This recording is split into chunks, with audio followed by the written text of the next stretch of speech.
We are live. It's the Football Guys. It's Sean O'Connell, Geoff Schwartz. We just like to talk. So here I we know. are. Jeff, what a shirt. What a wonderful shirt. I know. You're wearing. If we could just take, if we could hide the logo like that, it'd be even better. There we go. Like Utah. Fits comfortably. Thank you, Utah You're equipment welcome. staff, for getting me the Utah stuff. It fits wonderfully. It did not include the Rose Bowl sweatshirt, though, which I was promised. But maybe another time we can worry about that. Nonetheless, I will be rocking. Utah is my Big 12 team as they head to the Big 12 this year. I've always respected Utah and Kyle Whittingham. Also, too, look, in this industry, Sean, if coaches are nice to you when you see them, you typically like that team a little bit more. Kyle Whittingham's always been nice to us. So Yeah. like that's just the honest truth, right? If you meet a coach who's a dick, I don't know, you don't like that team as much. So it's kind of the way it works. It's so true. We're so fickle as people that work in this business. Like if a coach snubs you or acts too big for you for an interview, you're just like, oh, really? Well, I hope your team sucks, buddy. For every year, the years to come, even 25 years later, I think you stink. Every Pac-12 media personality hopes that Dion fails miserably in Colorado because he refused to attend Pac-12 Media Day. He refused to attend. I mean, look, we did a Pac-12 radio show. We didn't get to get him on the radio show. I don't feel that way about Dion, but nonetheless, point taken. All right, Sean, we have a lot to get to today. We're going to do some NCAA rule changes. Again, just head in the sand. Utah to the ACC. Important news. Hello. Why does everyone hate Rudy Gobert and Mike it up here too? I need your take on this. I don't understand it, Sean. You know Rudy a little bit from his time in Salt Lake City, but can we start with the news that came out today about the NFL Players Association just doing dumb business again? Can we start there? Yeah, because this obviously is a member of the NFL Players Association. You have a stronger opinion about these things than the average fan and probably even the average media personality. So tell me where you take umbrage. I feel like you've heard this, though, over the years we've done radio, because we include NFL in our discussions, right, college football. So what the NFL players have done over the years, if they continue to trade off-season workouts for things the NFL owners want in negotiations, okay? And we used to have workouts start March 15th and go all the way to like mid-June. That got pared down to like April now through basically the beginning of June. And we get a break till training camp. They've taken away hours. They've taken away some of the days in that time. There's mandated breaks. Like you can't work on Fridays. You can have a 3-day weekend essentially to fly back home to wherever you go. And my point in all of this has always been that we keep trading away these things for what in return, right? Like what are we getting? Because ownership, Sean, will always say, fine. They don't care about off-season workouts. They care if you show up week one. They don't care about they make their money as an NFL team owner by games being played, not by whether you're in the building or not. So my gripe has always been that we've been trading this for what? What are we getting for the trade? And the answer is never anything good, and it never seems to make sense. But now players are talking about eliminating the off-season program entirely. So as it is right now, you show up like April 20th. It's 9 weeks, Sean. It's a 10th week of a mandatory mini camp. It's all voluntary, right? Most guys show up. And you're there 3 to 4 days a week for 4 to 6 hours. It's like the easiest job of all time. There is no stress, right? You're just hanging out with your buddies. It's when you build camaraderie. It's when you build friendships. It's when you get to know your coaches. It's a time to learn the playbook, Sean, without much stress of like having to go out and hit someone in training camp that same day. It's an opportunity for guys like myself who are young draft picks to learn the offense, learn the defense, get comfortable with the system, and then be able to go in training camp. They're talking about taking it away now in favor of a ramp-up period starting in mid-June or early July through the end of training camp and then playing the games. Now, this is obviously going to it's obviously going to conclude with 18 games, Sean, which you get another topic for another day. But I just don't understand why players hate like a fun part of the NFL, which is no stress, hanging out with your boys, lifting weights, and having camaraderie. Sean, I do not understand their hatred for the OTAs. Well, I was never part of it. I know less about it than you do. I think there's it's like spring football, Sean, without hitting. I don't. It doesn't make sense to me, especially when you frame it that way. Why you would want to trade that away for anything, any alternative?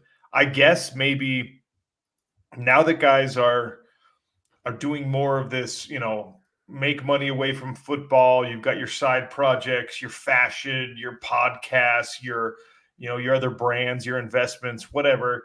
Maybe people feel like more freedom in an off season is now a worthy trade-off because you can develop your portfolio, so to speak, outside of football without any requirement of you being there. When you say 4 hours of lifting and that's part of your salary or that's part of your that's part of your duties to the team, that sounds great. Sounds cool to me. I know there's definitely got to be good food at those facilities, right? Oh yeah. Oh, there is now. Yeah. I know a lot of these people have wives and children that the reality of working at home every day is not always as all it's cracked up to be, right? Yes. So, like, I could see where a lot of guys would be like, no, man, like, don't trade this away, you young single pups, because I like being able to say, hey, mandatory, got to be there. I don't know. I think, you said it was a different topic for a different day. I don't know how much it really is. Because everything, when you talk about the NFL negotiating with the NFLPA, when you talk about these hemming and hawing, the log rolling, as it's called in business negotiations, when you talk about that, guy. Look at you, fancy business guy. I paid $50,000 to learn that term. When you talk about that, what you're really talking about is an eventual master plan move toward more revenue producing opportunities for the NFL, which is an 18-game regular season schedule, which is an extra, Christmas Day game, an extra Thanksgiving, Black Friday game. It's all these things that the NFL, probably has this master plan, because while everyone else is worried about playbooks and these players are worried about, their weight and they're worried about their 40 time and stuff, the big picture, the lawyers, the attorneys, the personnel managers in the NFL are worried about, okay, how do we get to a point where we bring in an extra $1 billion of revenue for this league that already brings in so many billions of dollars? And that's where these little, movement of the pawns, they're playing, the players in a lot of cases are playing checkers while the NFL itself is playing chess. And you're exactly right, because they're going to go to 18 games and we're going to have 2 buys. And then I don't know if the revenue, if we're going to get increased revenue, they'll pay us for the 18th game, Sean. So we'll get a little bit of bump in pay for that. But again, is it worth trading the offseason program that is easy and fun and you get to be with your boys and for the idea of an extra football game? Now, we're all going to make money. I get it. They're going to make more money, but are you going to get expensive? Like if you're making 50% of the cap now, do you get 51%? No, you don't get anything different, right? You just get that paid for the one extra game. But let's talk schedule, okay? So in this new proposed schedule, Sean, let's go back. As I mentioned, you're off in like mid-June, then you train on your own until end of July and go to training camp. And then you would currently play 3 preseason games and go to the regular season. This new format, they're talking about mid-June to early July, going up for a ramp-up period, then in a training camp, then let's assume it's 2 preseason games now, and then 18 regular season games with 2 buys. So you're trading a schedule where you work for a chunk of time, you get 6 weeks off, which, by the way, coincides with summer break for your kids, which coincides with the ability to be with your friends and family and travel in the summer. Because would you rather travel a little bit when the weather's nice in June and July, or go in March? A lot of times June and July, Sean, better months to travel. Get to relax before training camp. In the new system they're proposing, you're going in mid-June. You're not done till January. That like the agreeing to basically be in quote unquote training camp from June 15th. You're going to look up, Sean, it'll be July 31st. You won't even have hit anyone yet. It had been 6 weeks. And your first preseason game is not till August 20th now in this new calendar. I don't think players think all these things through. Obviously, we can sit here and think all these things through on our own because we have the time to do so. Players think very much about like right now. And we hate offseason program and we don't want to be there and we'd rather do this. The trade-off is now you're going to be there from middle of June in quote unquote training camp mode. And also two other things before the idea of this ramp up period, right? Some players said, well, we did this during COVID. Yeah, you started at the end of July. So like training camp was just shortened that year for the ramp up period. But two, Sean, I don't, no offense to any NFL strength coaches who's listening right now and athletic trainers. I'd rather train with Duke Manyweather heading into training camp than a ramp up period at my facility for 6 weeks. And we've yet to see data. Everyone keeps saying that injuries are down. Where are injuries down? They had the most quarterbacks in league history start last season, Sean. Where injuries down? Concussions, I think, are down. That's the one thing this training camp is helping with. But where injuries down? As we have shortened the offseason program, I keep hearing, oh, injuries are down, injuries are down. The length of NFL career, Sean, has not changed at all. There's no injuries are not shortened down. So the reasons they're doing this for player safety and ramp up don't even apply. They're no tangible. We don't see evidence of these things happening. So look, I get it. If you're a player and you'd rather be at home from January to June, fine. We disagree on that. But the reasons they're stating for doing this, Sean, I don't think are there. The reason they want to do it is get a win. They want to quote unquote win to show their players, hey guys, we got something, but we added an extra game on the back end of this. So that's why I think I disagree with this wholeheartedly, man. I don't think this is the right thing to do for NFL players. Well, I think it's your points are well made. There is a difference of opinion. There's a preference for people when it comes to breaking up a work schedule, right? Yeah. And this is where I would find it impossible to be part of an association like the NFL Players Association, because I would be like what you're saying. I'd be like, dude, I would rather show up for like a little 6-week interlude in this mini camp, this off-season period, and then I'd rather have another 6 weeks off where that's when I tell my wife, all right, you want to plan a family vacation? We're taking the kids to Disney World. That's when you're doing it. They're out of school. I'm out of work.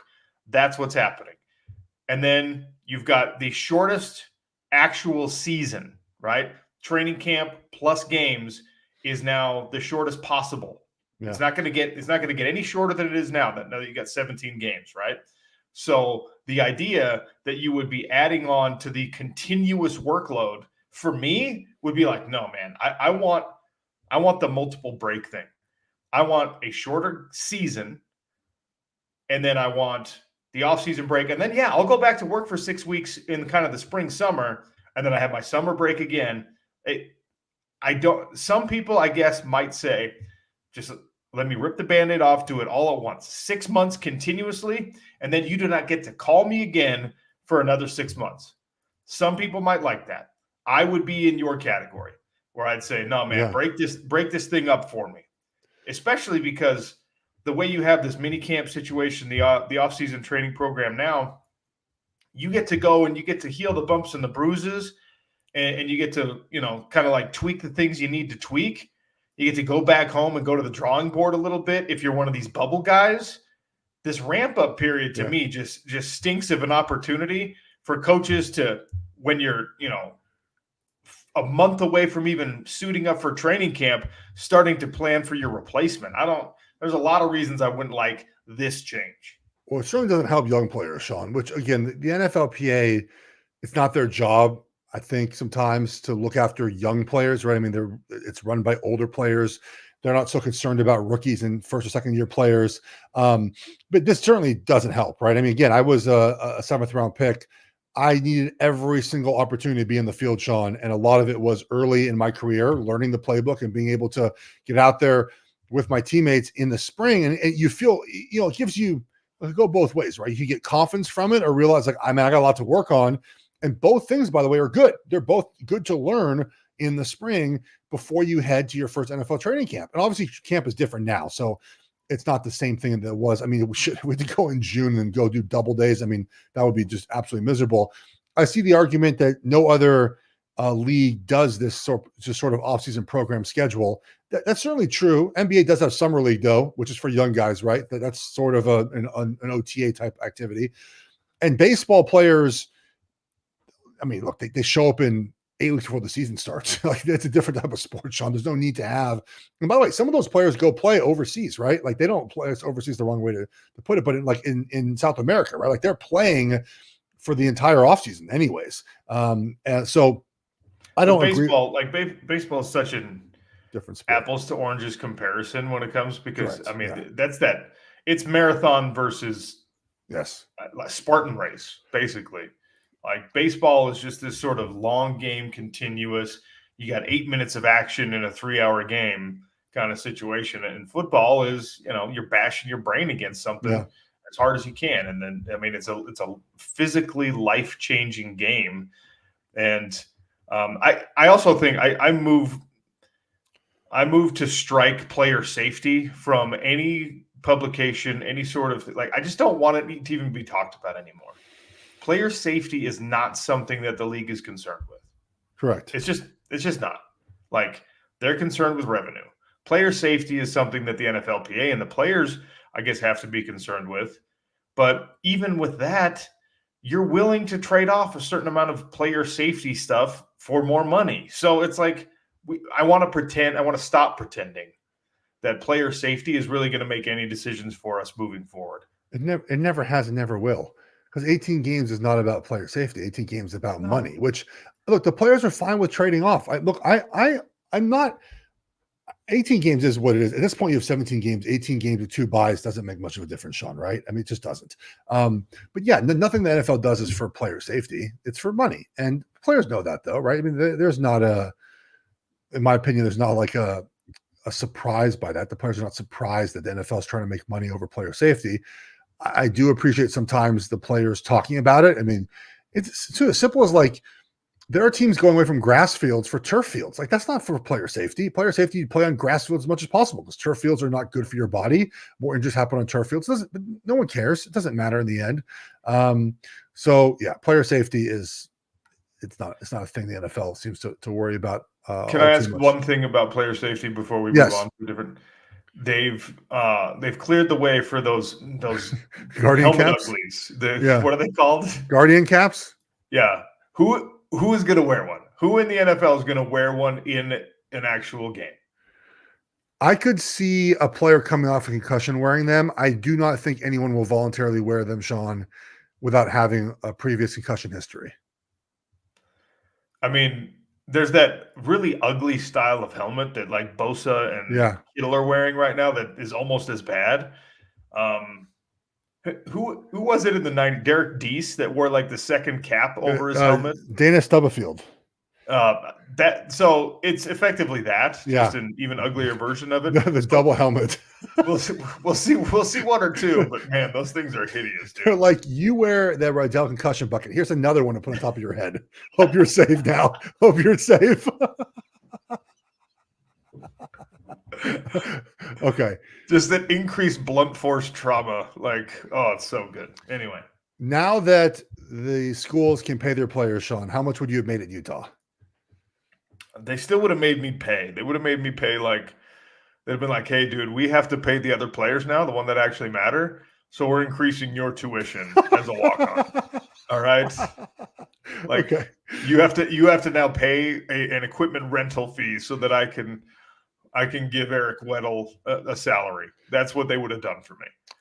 All right. This whole thing with the NCAA deciding to pay players, really the schools paying the players, Sean, it's historic because 3 years ago it wasn't a thing, right? It's historic for that reason.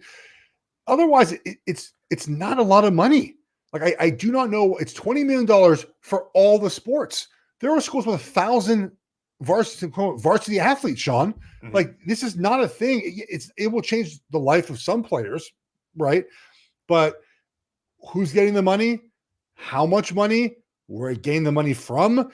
I know it's a settlement, so it's not really like a CBA, but also does, in theory, limit the potential for players, right, to make more money in this system, in this exact system, not NIL, because you're putting a cap on their wages when these colleges continue to make more money. Like what if 3 years from now, Sean, they've doubled their profits and the players are still getting $20 million. So like all these things I find very problematic about it, even though I like the concept of it. But the thing that is the dumbest thing of all, again, the NCAA continues to have their head buried in the sand, is they think this is going to stop collectives, Sean, which is so silly. It's not going to do anything. The way it was put to me was imagine your favorite pro sports team. And the best example right now is the Las Vegas Aces in the WNBA.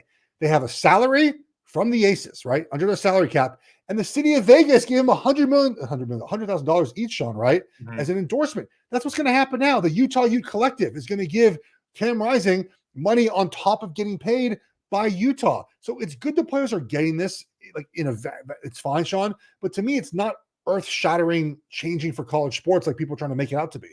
Well, it might be in that there are athletic departments that are going to shut things down, because if you look at the breakdown for this, the NCAA is paying like 1.1 billion of this money. The Power 5 conferences, which are now really Power 4 conferences, are paying whatever, another $1 billion. And then 27 other conferences that are Group of 5 or lower are paying the rest, including FCS programs. Okay? They're paying the rest. And look, the lion's share is going to be taken care of by the big money programs and by the NCAA. But Montana State University is looking around and going, we operated a loss already. How are we going to come up with more money? And I know people are looking at it and they're going, this is good for the players. All right, sure.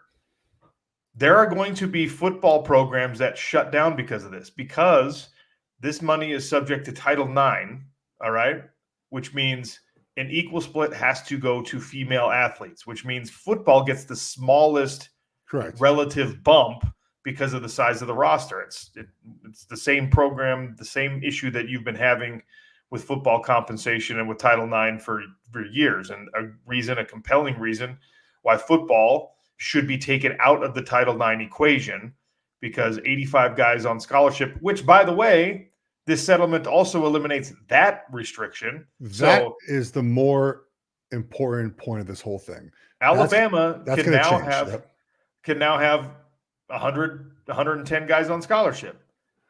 And again, these other programs that are trying to compete, these other programs, and I'm talking about the trickle-down effect here. UTEP at some point is going to look around and say, guys, we can't afford to do things in the new NCAA system. And no one's going to care, right? Like, you and I aren't going to talk about that. No. The national sports media is not going to lament the loss of UTEP minor football and UTEP minor basketball and women's basketball and whatever other varsity sports they're fielding right now. But that community and that, like, ripple effect is going to be felt. I don't know how long it's going to take, but it is going to be felt. So the celebrations that we keep having about players getting compensated and open transfer and all this, like, it doesn't hurt the schools we talk about, and it doesn't hurt the schools we care about.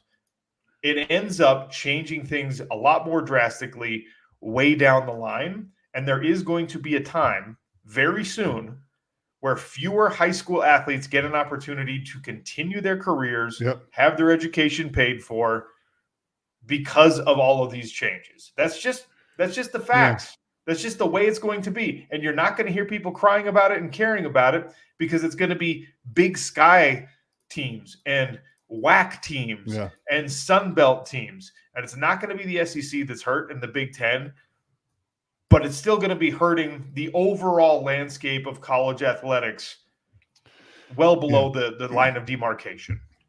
I've thought a little bit about this over the last couple of days, because all these stories keep breaking for college sports. Like, there's all these lawsuits, right? And we've been able to speak, Sean, to some of the attorneys, right, that have been pushing this. And I even when I leave those conversations, but more the last couple of days, I've thought this, like, are they doing more good than bad in the end? Like, when we look back on this, like 3, 4, 5 years from now, NIL, I think, is a great deal for the players. We've both been on that, right? I think you disagree a little bit on the transfer portal. I don't think it's been great for 5% of the players, not for 95. Like the unionization thing, I'm telling you guys, you're not going to want it. You're not going to want it. But they're going to unionize soon, Sean. I don't know when it's going to happen. It's going to be soon. Are we going to look back on this and think to ourselves, like, man, it just didn't go like we thought it would? And on top of that, Sean, these little things like venture capitalists getting involved in the sport now because schools need money to pay for all these things that they keep getting sued for. And now we're going to have VCs take over these schools, and VCs typically, a lot of times, gut and destroy things in the end, right? They make their money and then leave it for dead. And like, I just, in 5 years from now, 10 years from now, 15 years from now, I wonder if there's going to be some regret from the continued sort of tear down of the sport. Again, you can say, I think NIL is good. I like it. I think the portal sometimes can be good. I think unlimited transfers is way too much, but that's just the way the system is right now. But all these other things that are happening, man, I don't think in the end it's going to end up doing the good that maybe people thought it would. I don't wonder at all if people are going to have regrets about all these changes. I'm certain there is going to be a lot of regret about these changes. I mean, there already is a lot of regret about these changes among a certain contingent of the old school, right? We've already seen that some people are taking this as an opportunity to kind of make their exit from the game. And you can't tell me that they're unrelated. Like, Nick Saban would have continued to coach for as long as he wanted to if these changes hadn't happened. I firmly believe that. Chip Kelly would have stayed as a head coach if he didn't have to manage all these different things. And maybe, for him and maybe for Ohio State and whoever else, maybe it's better that shift in roles. Maybe Alabama will be just as well off with Kalen DeBoer at the helm as they were with Nick Saban. Like, these changes, there are effects that are undeniable that have already happened. And as the slippery slope gets steeper and the slide gets faster, and yes, players currently will be having, more opportunities to make money than ever before. I would have loved being on a football team and having, because of this NCAA settlement when I was 20 years old, like, hey, you're going to get a $5,000 check that previously was not available. Oh, yeah. Like, that's wonderful. I mean, for those kids, that's amazing. Is that $5,000 bump for the low-level player for the next 10 years on the football team worth it if the football team eventually goes away? That answer for me is going to be no. Yeah. We are going to have regrets about this. I can't tell you who's going to be hurt most by it. I can't tell you who's going to be affected most by it. I can't tell you who's going to have the deepest regrets based on it. But I know that at some point we're going to look back and we're going to be like, man, do you remember how simple it was in like 2019 when we were just like, man, got to see if we can keep all these guys on scholarship, got to see if we can get this 5-star to commit to us. And before you got the collectives involved, before it was free for all, open free agency transfer, and obviously before you started this revenue sharing model, which again, for Ohio State is going to be great. For Montana State is going to be bad. The athletic director joined. You've talked with Hans Olsen, his show here locally in Salt Lake City. They talked with people from the Big Sky Conference, and they weren't even, those university presidents and athletic directors weren't even brought into the discussion when the NCAA settlement was happening. Like, hey, you're going to be on the hook for $900 million collectively. Yeah. What do you guys think about this? They weren't even told until it was already done. So the effects are going to be severe. I don't think they're going to be immediate necessarily, but eventually we're going to lose programs. Maybe not football programs, but you're going to see cross country and things like that going away. Yeah. We're going to see other sports go away, which I think is certainly going to happen there. I would not be surprised if the other conferences sued to not have to pay this money, Sean. That would not surprise me, because I'm sort of with them. Like, what is the WAC? Why is the WAC having to be part of this system? And that will facilitate the breakaway we've talked about for a year now, right? Where the schools, there's basically two NCAAs or two factions of the sport. And the thing that is under talked about, and you mentioned it, Sean, unlimited scholarships is the biggest change in college football through all of this. And we've talked a lot about, money and whatnot, but a lot of the money in NIL is being spent on the depth of your roster. Imagine now if the depth of your roster could be 100 players. Look, it was funny about me talking about all this, Sean, is my team, the Ducks, benefit the most of all of this. We have endless money.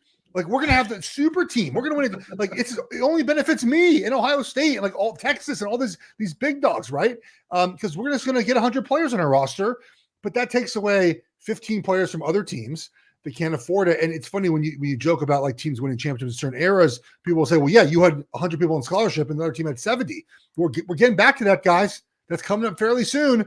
And that to me is more life-changing and will change the fabric of the sport more than anything else. We already have teams like, imagine your Oklahoma softball. They're going to probably win their 4th championship in a row. Now they get to have as many scholarships as they want, Sean. They're going to take all the good players. They're going to take all the good players. So so that to me is a bigger deal than all of this, Sean, and no one talks about it. And by the way, also, as the restriction is removed on the amount of scholarship players, restrictions in motion to remove the limit of assistant coaches you can have on like a football staff. So, right, they already increased it to 10, right? And it's really, you have 10 on-field position coaches, right? And then you have this army of support staff. Well, they're going to erase the delineation between support staff and assistant coach. Correct. So your quarterback's coach can focus on your starting quarterback, and his assistant quarterback's coach can be with your backup quarterback, and your assistant to the assistant regional manager can be with the third string quarterback. And you could, again, this will only be a reality and a possibility at Oregon, at Ohio State, at Texas, at Clemson. Actually, not at Clemson. Dabo won't do any of this. No, he refuses.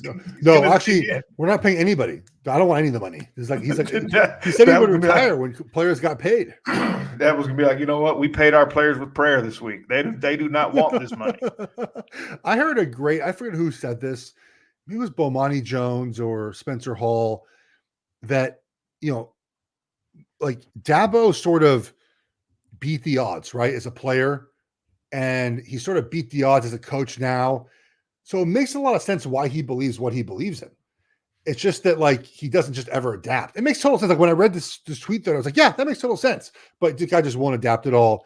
To be at the office very quickly, my wife, like, refuses to watch it, even though every time we watch it, like yesterday it was on, she laughs the whole time, Sean. It's just a very Meredith Snipes thing, just to dig at me, and to not like something I like. I don't like it. I don't like it. Your wife will use anything as ammunition as an. Oh, you want to know another one? I made my first bread from scratch. Okay, it's delicious. It's delicious. Okay. Why was that one loaf all crooked? Oh, because when you put them on a pizza peel and you put them in the oven on the baking steel, and it kind of launched sideways. Okay. And once you can't really like pick it up and move it until it's cooked, it's able to move. That's why that's why it's like that. So Meredith, I was going to make it yesterday for her and the kids. I made Philly cheesesteaks today. I took the ribeye, put it in the freezer, shaved it thin, made it provolone, onions. She mocked me so much about the way I made my bread and that it was going to be tough and sucky because she watched me knead it for 10 minutes. I refused to make it for her. She's not getting any bread. No bread. That's the correct. You know what? That's the correct stance. I purposely changed our menu yesterday for our family because she mocked me too much. Don't share your bread with her if she's going to mock the process. She's getting no bread. No bread whatsoever. All right. You're on keto. You're on keto today. You're on keto. Utah, the ACC. We got 5 minutes, Sean. Utah to the ACC. What is this? This is back channel discussions this will never come to fruition. Utah's not leaving the Big 12 for the ACC. All right, everybody calm down and don't worry about it. The report came out because you still have leadership on campus at the University of Utah who wants to be aligned with Stanford and Cal and institutions like Miami instead of aligned with Oklahoma State, right? There are still people in Salt Lake City up on the hill that are saying we are a superior academic institution to now everyone else in the Big 12 conference. We benefited from our sort of affiliation with Stanford and Cal, especially with UCLA and USC, with some of these really high quality academic institutions in the Pac-12. We got trickle down grant money because of this. We were able to co-publish studies because of this. It's the academic community saying we don't want to be aligned with these, flyover state hillbillies, and that's their mentality, not mine. And because of this, the university president is obligated to explore, to ask questions, to figure out whether or not this would actually make sense for the University of Utah. It's not going to happen, because at the end of the day, what really makes sense here is the dollars. And the dollars and cents of an affiliation with Big 12 right now is a lot more secure in the medium term. I'm not going to say long term for either the ACC or the Big 12, because there's another shift coming. There's another collapse coming. As soon as Miami, Florida State, North Carolina can get out of the grant of rights, then the ACC doesn't exist anymore. And that's why Utah will not be aligning with them. Yeah, the Big 12 through all this, man, like they've maintained it, right? They basically won this Big 12, Pac-12. The Big 12 fans on social media despise the Pac-12. I just don't get it. And you know what? This report right here, Utah was already kind of digging itself in as public enemy number one for Big 12 fans. And this right here, oh my goodness. Now the sentiment that we are academically superior to you, Kansas State, Oklahoma State, Baylor, we're smarter than you, and we're better than you. That Utah is going to go in as the conference championship favorite in their first season, and the most hated team in the conference in their first season. That's what you should do. Just go in there like full heel. I love it. Full heel. Very quickly, Bill Walton passed away with the Pac-12 conference. It kind of caught our attention. He did the day after the Pac-12 ceased to exist, essentially, right? The Pac-12 had finished their final sport for the spring, and Arizona beat USC on a walk-off to win the baseball tournament. We never got Bill on the radio show. We had a chance once, maybe twice. It was unfortunate, but man, I'll tell you what, no person loved the conference champions more than Bill Walton, man. And there were nights that I enjoyed listening to the telecast. There were nights I didn't, but I'll tell you what, man, I appreciate Bill Walton's authenticity. He was himself through good and bad. He loved life. And I think as I was reading tweets yesterday, when I pass, I hope people talk about me like talk about Bill Walton, right? Like, I think that's what you want, right? Where everyone shared a Bill Walton story. We know Roxy Bernstein well. He's talked about Bill, has worked with Bill before. And like listening to people talk about him is, I think, the way that I would like to be talked about when I pass away. I'm not sure that's going to be the case, Sean, on social media, but lastly, I think the big difference between you and Bill Walton is that Bill Walton seemed to love other people, and you don't necessarily. It's very true. So look, I wish, a lot of us at our age, Sean, could have watched him play basketball. We didn't, obviously. We've seen highlights of him. I think we forget how good he was at times at basketball. Last for me too is he stuttered, and I stuttered as a kid too. So to see him talking as a sports media member when I was young was someone that you look up to, who said, you could also talk like he does, one day as well. So, Bill's awesome, man. Yeah. Rest in peace to Bill Walton. We throw around the term legend all the time. Way too much. Right? Yeah. We overuse it. That man is legendary, led a legendary life, legendary basketball player, legendary broadcaster, legendary human being who just had a positive impact on everybody he came into contact with. The thing that I was as impressed with as anything else with Bill Walton, when you would see him off camera, when you would see him away from the spotlight, you would see him behind the scenes. He would be at media days. He would be at conference championship games. He would be at events. And it didn't matter if the lights were on. He was still that way with people, right? He was still smiling, interacting, having conversations with people. And he was doing that in a lot of cases through pretty severe and chronic pain. Yep. Like he was dealing with some stuff. Obviously at the end it was cancer, but even, just the wear and tear on his body. When you get into your 60s and 70s as a 7-foot tall individual, who spent their life playing basketball or any other sport, your body's breaking down on you, right? I mean, he would have to sit on a higher chair, yeah, and all that kind of stuff. He'd be walking around with a significant level of discomfort, and he never let it affect the way that he handled other people, right? Like he still would have a smile on his face while he was in that chronic discomfort. And that's something that I hope people appreciate about him, that he didn't let his own difficulties or struggles affect his outlook on life. He was a grateful person. He was an intelligent person. He was an inquisitive person. He was a kind person. And it was sort of, sometimes at least, in spite of the difficulties he was experiencing in his own life. So a legend, an actual legend, not hyperbole, not an overuse of the word, someone who is legendary and will be forever. Yeah, I agree, man. What a legend, man. Just all of it. I went back and started watching the what was it called? His 30 for 30. I forget the name of it, but I'm watching it again because just his life was so fascinating, so interesting. Any last parting words? You cannot tell me. I hope that this is not considered to be, facetious or disrespectful in any way. You can't tell me that it's purely coincidental that Bill passed away so close to the demise of the Conference of Champions. You like, they're linked somehow in my mind. I would think so as well.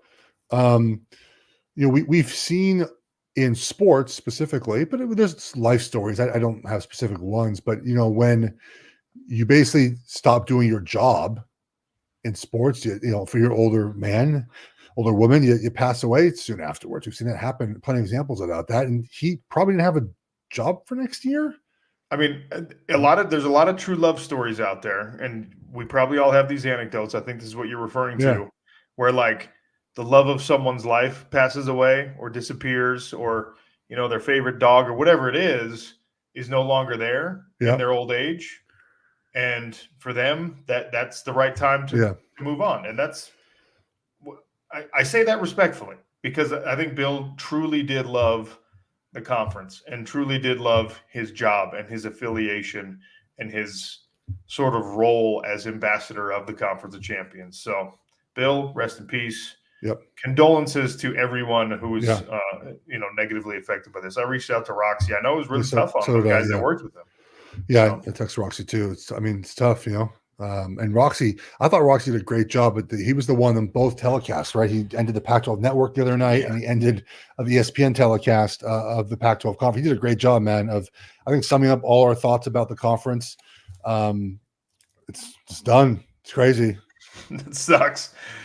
But I do have this weird glimmer of ironic hope that, in a few years, there will be the Pac division of the Super Conference or whatever. Probably. There'll probably be a Pacific division of a Super Conference. Are we going to get our show back? No, we're not going to get. That's why we're going to keep doing this. We're going to hold out for 5 years till our thing comes back. We saved your spot for you guys. Welcome us back to our show. All right. Any last words? No, that's it. I'm gonna go take more pictures of my bread and send it to Meredith to tell her she can't eat it. Yeah, I've been doing that all day. I stand beside you. Also, very wrong about Timberwolves Mavericks. Maybe we'll talk about another day. Wow. We have not. The NBA Finals will start on June 6th, Sean. We have plenty of time to talk about that. All right, everyone. We got time. Peace out. Later.